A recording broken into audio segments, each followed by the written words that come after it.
நாடெங்குமே செழிக்க நன்மைகள் சிறக்க நடந்தாய் வாழி காவேரி.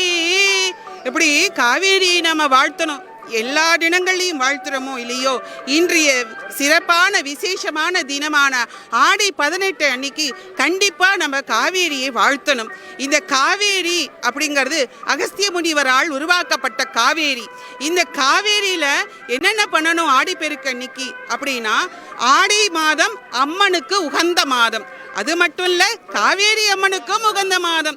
இந்த ஆடி 18 அன்று நாம் காவேரி கரைக்கு வந்து அங்கே பழம் வெத்தலை விளக்கேற்றி சூடம் காமித்து காப்பரிசி இட்டு அதன் கூடவே காதோள கருகமணின்னு சொல்லக்கூடிய அந்த வளையல்களையும் வைத்து நாம் வழிபாடு செய்து அதை காவேரி ஆற்றில் காவேரி அம்மனுக்கு நாம் சமர்ப்பிக்க வேண்டும்.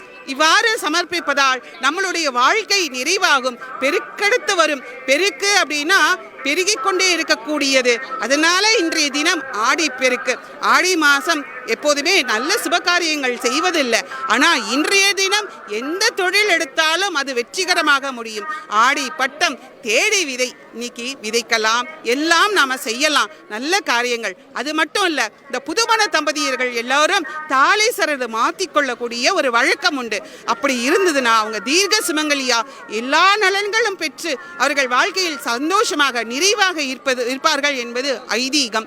அவர்கள் கல்யாணத்தின் போது மாலை போட்டிருந்தார்கள், அந்த மாலையை காவேரி கரையிலிருந்து இந்த காவேரியில நம்ம பண்ணினோம்.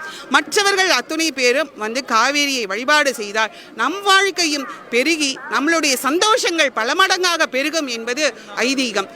நடந்தாய் வாழி காவேரி நாடெங்கும் சிறக்க நன்மைகள் எல்லாம் சிறக்க நடந்தாய் வாழி காவேரி காவேரி. ஹாய், நான் ஹர்ஷவர்தினி. நான் எடமலைபுத்தூர்லேருந்து வரேன். இப்போ தான் 2 months முன்னாடி தான் எங்களுக்கு கல்யாணம் ஆச்சு. இவங்க தான் என் ஹஸ்பண்ட். இப்போ ஆடி 18 அப்போ இந்த இது பெறன மாலை எல்லாத்தையும் வந்து ஆற்றுல போடுறதுக்காக வந்திருக்கோம். இந்த மாதிரி சாமி கும்பிட்டு ஃபேமிலியோட எல்லாருமே சேர்ந்து சாமி கும்பிட்டோம். லாஸ்ட் இயர் வந்து தனியாக வந்திருந்தோம். இப்போ ஹஸ்பண்ட் இப்போ கல்யாணம் ஆச்சு, புதுசாக வந்து இந்த மாதிரி சாமி கும்பிட்றதுலாம் புதுசாக இருக்குது. எல்லோரும் வந்து இந்த கயிறு எக்ஸ்சேஞ்ச் பண்ணிக்கிட்டோம். அவ்வளோதான், எல்லாத்தையும் ஆசீர்வாதம் வாங்கணும். லாஸ்ட் இயர் ஜஸ்ட் பார்க்க வந்தோம். இந்த டைம் நாங்களே பண்ணுறோம். மாலை எல்லாருமே போடுறோம். கல்யாணம் ஆயிடுச்சு 2 months தான் இருக்குனால மாலையெல்லாம் இருந்துச்சு, அது அப்படியே போட்டாச்சு. திருச்சி ஏர்போர்ட்லேருந்து வரோம். என் பேர் சந்தியாஸ்ரீ.